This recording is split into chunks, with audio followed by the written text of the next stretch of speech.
আমরা তো সবাই তাই জানি আপনারা বাড়ি বিক্রি করে দিয়েছেন। এসব কথা তোমরা কোথা থেকে শুনিয়েছো? কে রটিয়েছে সব? আমি বলেছি। যেহেতু আমরা তোমার বিচারাধীনে আছি, যতদিন না পর্যন্ত আমাদের বিচার হবে আমরা এই বাড়িতে ঢুকবো না। দাঁড়ো দাঁড়ো দাঁড়ো দাঁড়ো, কাকি কাকি,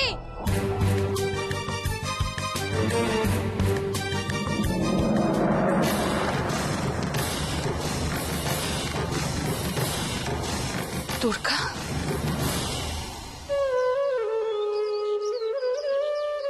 ওকে রে, কিছুই তো খাসনি, খা, খেতে খেতে বাকি কথা শুনবো।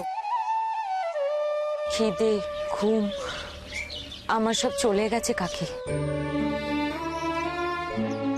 বুঝতে পারছি আমার দিদিয়া ফেঁসে গেছে, তার উপর বাবা মাও দিদিয়াকে ভুল বুঝছে। আমি যে কোন দিক কিভাবে সামলাবো কিছুদিন ভেবেছিলাম। বাড়িতে ফিরলে বাবা মা একটু শান্ত হবে, আমি সব বুঝিয়ে বলতে পারবো বাবা মাকে। কিন্তু এখানে আসতে না আসতেই দুলাল কাকা, ওই লোকটা তো অমনি, ওই লোকটা কেমন আমি জানি না, আমি ঘর করছি। লোকটার মন বলে কিছু আছে নাকি? আমি 3 নম্বরই, এরপরে হয়তো 4, 5 আরো কত।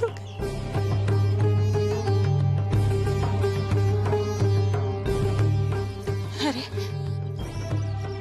চারু এখন কোথায়? আমি দিদিয়া কেউই এই ঘটনার জন্য তৈরি ছিলাম না জানো, কিন্তু মিহিরদা ওকে যেভাবে মেনে নিল। সত্যি তো, ও যেভাবে সত্যিটা স্বীকার করেছে, তোর দিদিয়াকে ন্যায্য সম্মান দিয়েছে, এটা তো কম ভালো কথা নয় বল। কিন্তু আদেও এতে ভালো হলো কি? যা রটানো হয়েছিল তার জন্য সারাটা জীবন তোর দিদিয়াকে পস্তাতে হতো। এর থেকে তো অভিরূপ মুখার্জির ছেলের বউ হয়েছে, অন্তত পক্ষে তোর দিদিয়ার দিকে তো আঙুল তুলে আর কেউ কিছু বলতে পারবে না বল। কিন্তু কাকি, এই দেশের মেয়েদের কি তাতেও কলঙ্ক মোছে? সেটাও ঠিক, তা না হলে সীতা দেবীকে লজ্জায় অপমানে কেন পাতালে যেতে হয়েছিল? চারু কিচ্ছু করেনি রে, ও কিচ্ছু করতে পারে না আমি জানি। মাস্টার মশাইয়ের স্কুলে পড়ার সৌভাগ্য আমার বেশি দিনের জন্য হয়নি, কিন্তু জীবনের অনেক পাঠ আমি ওনার কাছ থেকে শিখেছি। কিন্তু সেই সব কিছু জেনে বুঝেও আমি কিচ্ছু করতে পারি, এতটাই অসহায় আমরা।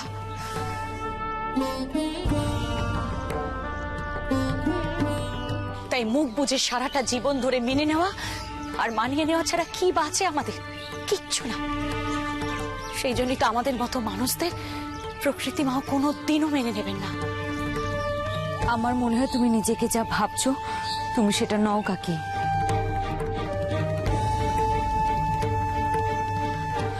আমি তোমাকে সবসময় সবার থেকে আলাদা ভেবেছি কাকি, তাই আজ অন্য কারোর কাছে না গিয়ে সোজা তোমার কাছে এসেছি একটা সাহায্যের জন্য।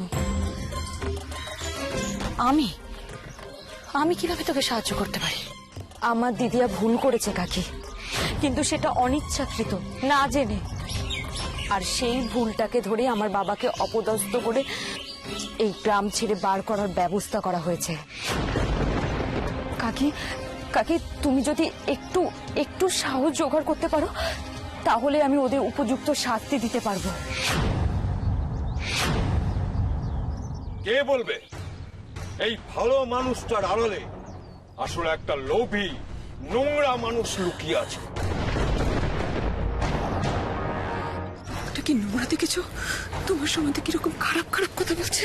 ছেড়ে দাও প্রতিমা, ও তো এসব করার জন্যই আমাদেরকে এখানে ডেকেছে। ঘটনাটা শুরু হয় প্রজাতন্ত্র দিবসের দিন থেকে। অবশ্য তার কয়েকদিন আগে আমাদের এক দলীয় কর্মীকে এই ঈশ্বর চক্রবর্তীর মেয়েরা। দলীয় কর্মীর নামটাও বলো দুলাল। হ্যাঁ, নন্টের নামটা এনারা জানতে পারলে এদের বুঝতে সুবিধে হবে। মাঝখানে কোনো কথা বলো না ঈশ্বর, তোমার মুখে এখন কোনো কথা মানায় না। কিন্তু সত্যিটা তো ধরিয়ে দিতে হবে। হ্যাঁ, হ্যাঁ, সত্যিটা তো সবাই জানে না। আসলে ওই প্রজাতন্ত্র দিবসের দিনেই মিহিরকে চারু প্রথম দেখে, আর ওকে দেখার পরেই ওর ক্ষমতা দেখে তখন থেকেই এদের প্ল্যান করা শুরু। আর যেমন ভাবা তেমনি কাজ। আমাদের দাদা মন্ত্রী অভিরূপ মুখার্জির বাড়িতে মেয়েকে বেনারসি গয়নাগাটি পরিয়ে বাড়িতে ঢুকিয়ে ছেলেকে ব্ল্যাকমেল করে মেয়েকে বিয়ে করতে বাধ্য করেছে। এরা তো একদম মিথ্যে কথা বলছে গো, কিছু বলো হলে। এইভাবে ওকে থামানো যাবে না প্রতিমা। তাহলে মেনে নেবে তুমি? ও আগে ওর কথা শেষ করুক, তারপর আমি যা বলার বলবো। অভিরূপ মুখার্জির ছেলে যখন চারুকে মেনে নিয়েছে তখন নিশ্চয়ই ওদের মধ্যে কিছু ছিল। হ্যাঁ, ছিলই তো। একসঙ্গে রাত কাটিয়েছে, আর তার জেরেই তো। দাদা, দাদা আপনি আগে থেকে অনেক নোংরা কথা বলেছেন, আমাদের কাউকে রেয়াত করেননি। তবে কেন আবার আজকে আপনি? তোমাদের তাতে তো শিক্ষা হয়নি। ওই ঘটনার পরে তোমরা তো এখান থেকে সোজা কলকাতার ওই বাড়িতে গিয়ে হানা দিয়েছো, তারপরে এখানে ফিরে এসেছো। কিন্তু তাতে এদের কি লাভ হবে? বুঝতে পারছেন না? মেয়েকে মন্ত্রীর অন্দরমহলে ঢুকিয়ে দেওয়া মানে তো মন্ত্রীর ঘনিষ্ঠ হওয়া। এতে নিজের আখের গোছানোর রাস্তা একেবারে তৈরি। ছি ছি, কত নীচ একটা লোক হলে নিজের মেয়েকে ব্যবহার করে কেউ এভাবে উপরে উঠতে চায়। দুলাল, তুমি নিজের সঙ্গে আমাকে গুলিয়ে ফেলো না। অর্থ প্রতিপত্তি ক্ষমতা এসব কোনোদিনই আমার কাম্য ছিল না, আজও নেই। তোমার নাটক ছাড়ো তো। হ্যাঁ, তোমার ইচ্ছে আমার বোঝা হয়ে গেছে। তুমি অভিরূপ মুখার্জির ঘনিষ্ঠ হয়ে তোমার উদ্দেশ্য এই সারা গ্রামের মুরব্বী হয়ে ওঠা। ও আচ্ছা আচ্ছা আচ্ছা, তাহলে এটাই হলো তোমার আসল ভয়। তুমি ভাবছো আমার জন্য যদি তোমার গদিটা ছাড়া হয়, তাই তো? তুমি কে? তোমাকে ভয় পেতে যাবো কেন? না, তোমার কথাগুলোর মানে তো। এসব কথা বাদ দাও। সারা গ্রামের মানুষ তোমাদের দোষী ঠাউরেছে, বয়কট করেছে। এখানে ফিরে এসে বড্ড ভুল করেছে ঈশ্বর। এখন সারা গ্রামের পক্ষ থেকে আমি তোমার শাস্তি ঘোষণা করব। আরে করবে আবার কি? দোষ যখন করেছে তখন যা করবার করে দাও।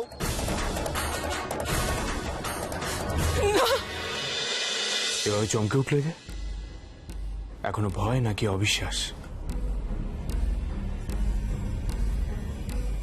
আমি জানি অবিশ্বাস করাটাই স্বাভাবিক, কিন্তু এটা বলো না তুমি আমাকে ঘৃণা করো। চারু, চারু, আমার যা বলার ছিল আমি সবার সামনে বলেছি। হয়তো আগে বলা উচিত ছিল, কিন্তু পারিনি ভয়ে। তোমাদের কথা ভেবে ভয় হয়েছিল। আমি তো নিজের মনের সাথে আপোষ করে নিয়েছিলাম, কিন্তু যা তোমার চোখে জল আনে সেরকম কাজ কি করে করি বলো তো?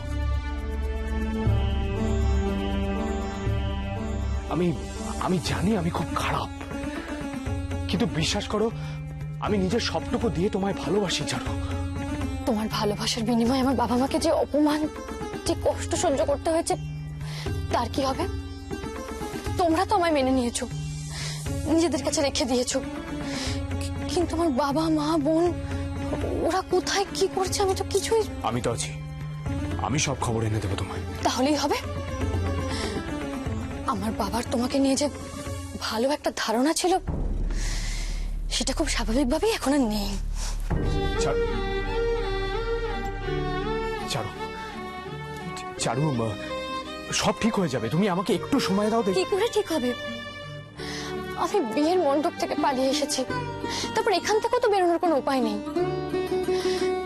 পরপর এতগুলো অন্যায়, আমার বাবা মা আমায় কোনোদিনও ক্ষমা করতে পারবে না আমি জানি। তুমি ভুল বুঝছো ওনাদের। আমি ওনাদের যতটা চিনি ওনারা এরকম মানুষই নয়। মানুষগুলো বদলে গেছে, দিনের পর দিন ধরে ধাক্কা খেতে খেতে মানুষগুলো পাল্টে গেছে, ভেঙে চুরমার হয়ে গেছে। নাহলে আমার বাবা কোনোদিন আমায় বিয়ে দেওয়ার চেষ্টা করতো না, বুঝেছো? চারু, চারু, তুমি কি কোনোভাবে আমাকেই? আমার তোমাদের নিয়ে কোনো মাথা ব্যথা নেই, আর তোমাদের হয়তো সবে কিছু যায় আসে না, কিন্তু আমার বাবা মা যদি আমায় ক্ষমা না করে আমি মরেও শান্তি পাবো না।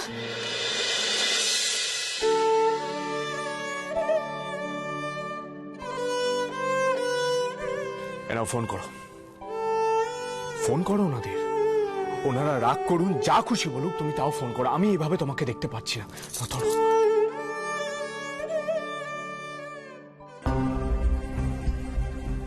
না, বাবাকে এখন ফোন করলে অনেক আগে ছুটকিকে করি। কাকি তুমি পারবে তো? কাকি তুমি একটু সাহস করলে দেখবে ঠিক পারবে। প্লিজ কাকি বলো না, তুমি পারবে তো?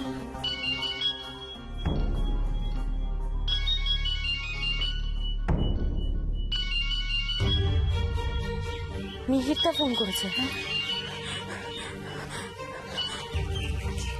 হ্যালো হ্যালো ছুটকি, দিদিয়া, দিদিয়া তুই তুই কেমন আছিস? তুই ভালো আছিস তো? তুই কি করছিস?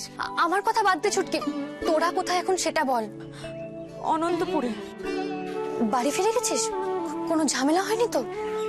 না, তবে এত তাড়াতাড়ি ফিরে এসেছি বলে সবাই একটু অবাক হয়েছে। বাবা মা ঠিক আছে রে?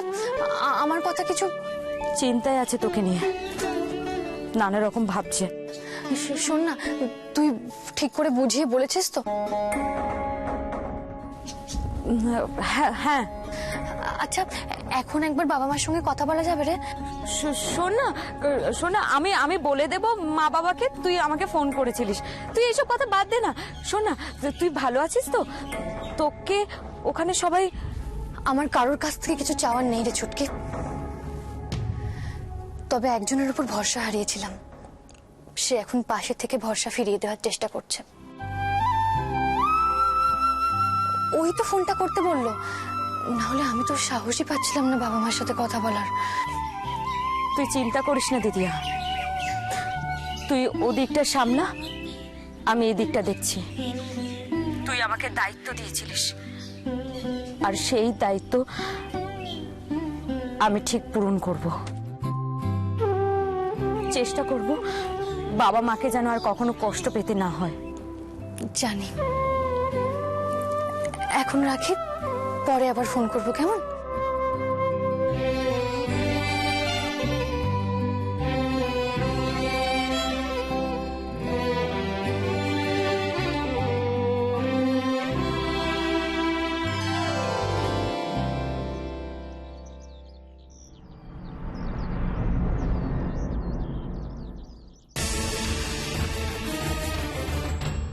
অনেকটা সময় হয়ে গেছে, এতক্ষণে তো কে জানি কি হচ্ছে বোরতলায়।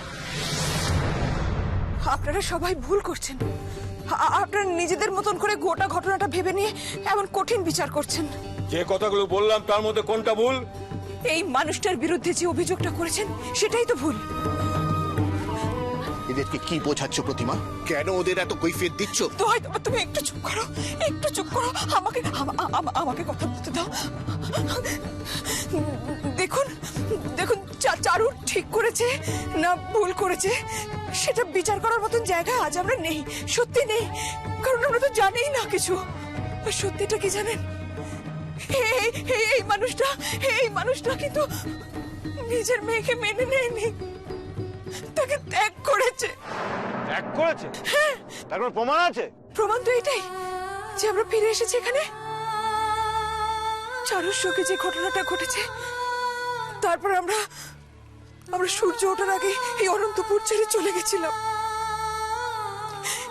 কিন্তু আজ আমরা অনন্তপুরে আবার ফিরে এসেছি শুধু চারুর সঙ্গে আমাদের সম্পর্ক নেই বলে। আসল কথাটা বলো না। মাথার উপর ছাদ জোটেনি তাই এসেছে। অবস্থা বোঝো। মেয়েকে জালিয়াতি করে দাদার বাড়িতে গুজে দিয়ে এখন মেয়ের সঙ্গে কোনো সম্পর্ক নেই এটা বলে চালাচ্ছে এখানে। দেখেছো প্রতিমা, এই জন্য আমি বারণ করেছিলাম। এদের বলা না বলা সমান। তুমি কথা বলো কোন মুখে ঈশ্বর? এখন তো তোমার মাথা নিচু করে এখানে দাঁড়িয়ে থাকা উচিত। আমি কোনো অন্যায় করিনি দুলাল। আমার মনে এমন কোনো গ্লানি নেই যার জন্য আমাকে মাথা নিচু করে এখানে দাঁড়িয়ে থাকতে হবে। অমন একটা মেয়েকে জন্ম দিয়েছো, সেটা অন্যায় নয়? তার জন্য কোনো গ্লানি নেই? পালিয়ে গিয়েছিলে গোষ্ঠী শুদ্ধ নিয়ে, সেটা বেশ করেছিলে। কিন্তু ফিরে এসেছে তখন অনেক দুর্ভোগ আছে। দেশে আইন বলে একটা জিনিস আছে, সেটা মাথায় রেখে তারপর যা খুশি তাই করো। তুমিও মাথায় রেখো, ত্যাগ দিয়েছো বললেই পাপ ধুয়ে যায় না। শোনো দুলাল, তুমি যেটা ভাবছো সেটা কিন্তু হবে না। তাই নাকি? তুমি কি ভেবেছো অন্যায় করে পার পেয়ে যাবে? আমি অন্যায় করছি কি করছি না সেটা বিচার করার যোগ্যতাই তোমার নেই। এই অনন্তপুর গ্রামের দণ্ডমুণ্ডের কর্তা আমি ঈশ্বর। আমি এখানে আইন আদালত সব আমি, আর আমার কথাই এখানে শেষ কথা। সত্যি করে একটা কথা বলো তো, তোমাকে ইন্ধনটা যোগাচ্ছে কে? মানে না, এটা তো তোমার মাথায় আসার কথা নয়। কে বলে দিয়েছে, কে শেখাচ্ছে তোমাকে যে এগুলো করলে তুমি আমাদেরকে খুব জব্দ করতে পারো? কথাগুলো একটু বুঝে বলো ঈশ্বর। তুমি কিন্তু সেখানে দাঁড়িয়ে নেই যেখানে দাঁড়িয়ে তুমি আমাদের এভাবে কথা বলতে পারো। আপনারা আমাকে ক্ষমা করবেন, কিন্তু আমাদের সাথেও যেটা হচ্ছে সেটা কিন্তু ঠিক হচ্ছে না। হ্যাঁ, আমি জানি আপনারা অনেক কিছুই জানেন না। দুলাল আপনাদেরকে ভুল বুঝিয়েছে। এইসব বলে তুমি বাঁচতে পারবে না ঈশ্বর। তোমার পাপের শাস্তি আমি অন্যভাবেও দিতে পারতাম, কিন্তু আমি এনাদের সঙ্গে কথা বলে এই বিচার সভার আয়োজন করেছি, যাতে সবার সামনে সবকিছু হয়। মুখে কালি মাখানো হয়েছিল কেন, তখন তো অনেক কথা উঠেছিল। এখন তো সব সত্যি প্রমাণ হয়ে গেল। তো আচ্ছা, আপনি কেন আবার এসব কথা? তোমার বর বাধ্য করছে। কোথায় কোথায় ভুল করেছে স্বীকার করবে, হাতে পায়ে ধরে ক্ষমা চাইবে। এসব করলে না হয় ভাবা যেত, তা বলে মুখে মুখে। আমার মেয়ে যদি কোনো অন্যায় করে থাকে আর সেটা যদি শাস্তিযোগ্য বলে মনে হয়, তাহলে শাস্তি আমি দেব। যদি তার দায় আমার হয়, আমি শাস্তি মাথা পেতে নেব। কিন্তু তুমি যেভাবে চাপ দিচ্ছ আমাকে, তার কাছে কোনো দিন আমি নতি স্বীকার করব না দুলাল। তুমি স্বীকার করার না করার কে? হ্যাঁ, যখন তোমরা গ্রামে ফিরে এসেছো আর আমরা সবাই যখন ঠিক করেছি তোমরা দোষ করেছো, তার শাস্তি তোমাকে পেতেই হবে। সেদিন মুখে কালি মাখানো হয়েছিল, আর আজ গলায় জুতোর মালা পরিয়ে গোটা অনন্তপুর ঘোরানো হবে। আপনারা ওর সঙ্গে এরকম করবেন না, ওর সঙ্গে এরকম করবেন না আপনারা। বড্ড দেরি হয়ে গেছে। এখন হাকিম নড়লেও হুকুম নড়বে না। নন্টে, এই যে দাদা এসে গেছি।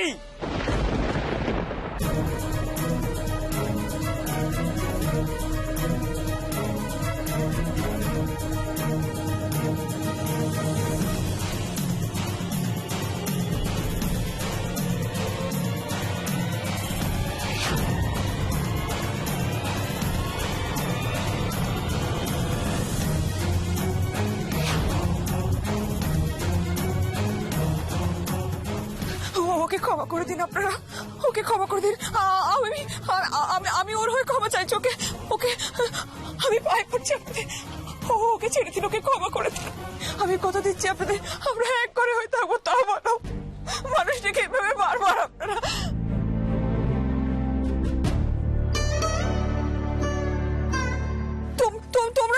তোমরা সবাই চুপ করে আছো কেন? বলো না, তোমরা কিছু বলছো না কেন? তোমরা ওকে চেনো তো, বলো না। তোমরা ওকে চেনো তো, একটু কিছু বুঝিয়ে বলো না ওদের, একটু বলো না। একরকম ভাবে চিনতো, এখন অন্য ভাবে চিনবে। নন্টে, তুমি ওনার ছাত্র ছিলে না? তুমি একসময় ওনার ছাত্র ছিলে না নন্টে? তুমি মাস্টারমশাইকে চেনো না? প্রতিমা, কি করছো? কি করছো সব? এই সমস্ত নোংরা লোকগুলোর সামনে নিজের মা। আমার সবকিছু তোমার সঙ্গে জড়িয়ে আছে। তোমাকে এরা টেনে নোংরায় নামাচ্ছে, তোমার মান সম্মান ধুলায় মিশিয়ে দিচ্ছে। তাহলে তো আমিও। প্রতিমা, আমি ঈশ্বর চক্রবর্তী কেন তো কোনোদিন কোনো অন্যায় করিনি, অন্যায়কে প্রশ্রয় দিইনি। তাহলে কিসের ভয় আমার? প্রতিমা, এদের আচরণের থেকেও অনেক বেশি কষ্ট পেয়েছি চারুর ব্যবহারে আমি। সে যন্ত্রণার কাছে এগুলো কিচ্ছু নয়, কিচ্ছু নয় প্রতিমা, কিচ্ছু নয়। নন্টে, দাঁড়িয়ে দেখছিস কি? যা মালাটা গলায় পরিয়ে দে। দাদা ইমোশনাল সিন চলছে, এর মধ্যে জুতো ঢুকে পড়লে কেমনটা হয় না? ওরা সেরে নিক, তারপর নয় আমি শুরু করব। বাহ, চমৎকার। যাদের শাস্তি পাওয়া উচিত তারা আমার শাস্তির ব্যবস্থা করছে। পাপ কিন্তু জমছে দুলাল, সমস্ত পাপ জমছে। এর উল্টোটাও কিন্তু একদিন হতে পারে। তৈরি থেকো। ওর মুখটা বন্ধ করো, মালাটা পরিয়ে ওকে এখান থেকে বের করে দে।